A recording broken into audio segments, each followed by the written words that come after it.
ഉദ്ഘാടനം കഴിഞ്ഞ് 4 മാസമായിട്ടും പ്രവർത്തനം തുടങ്ങാതെ കണ്ണൂർ പടിയൂർ കല്യാട്ടെ അന്താരാഷ്ട്ര ആയുർവേദ ഗവേഷണ കേന്ദ്രം. മാസങ്ങൾ കഴിഞ്ഞിട്ടും ആയുർവേദ ഗവേഷണ കേന്ദ്രത്തിന്റെ പ്രവർത്തനം ആരംഭിക്കാനോ നിർമ്മാണം പൂർത്തിയാക്കാനോ ഇതുവരെ സാധിച്ചിട്ടില്ല.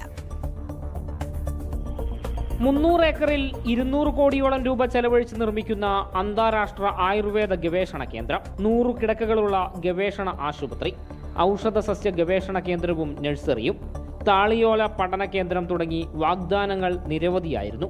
പക്ഷേ ഒന്നും നടന്നില്ല. ഉദ്ഘാടനം കഴിഞ്ഞ് 4 മാസമായിട്ടും പ്രവർത്തനം ആരംഭിക്കാൻ സാധിച്ചിട്ടില്ല. കൂടാതെ നിർമ്മാണ പ്രവൃത്തികളും പൂർത്തിയായിട്ടില്ല.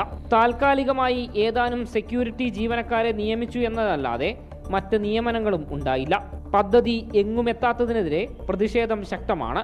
വിമർശനവുമായി BJPയും രംഗത്തെത്തി. ഒരു അടിസ്ഥാന സൗകര്യവും ഒരുക്കാതെ കേവലം ഒരു കെട്ടിടം നിർമ്മിച്ച് ജനങ്ങളുടെ കണ്ണിൽ പൊടിയിടുന്നതിന് വേണ്ടിയിട്ട് ആണ് ഈ പദ്ധതി നടപ്പിലാക്കിയിട്ടുള്ളത്. KK ശൈലജ ടീച്ചർ MLA ആയപ്പോൾ കൊട്ടിഘോഷിച്ച പദ്ധതിയാണ്. ഇപ്പോൾ അതിനുശേഷം വന്ന MLAക്കും അതിനെക്കുറിച്ചൊന്നും പറയാനില്ല. തെരഞ്ഞെടുപ്പ് മുന്നിൽ കണ്ട് നടത്തിയ ഉദ്ഘാടന മാമാങ്കങ്ങളിൽ ഒന്നു മാത്രമായിരുന്നു ഇതെന്നാണ് ഉയരുന്ന വിമർശനം. ജനങ്ങളുടെ നികുതിപ്പണത്തിന് വിലയില്ലാതാക്കുന്ന നടപടിയാണിതെന്ന വിമർശനവും ഉയരുന്നു.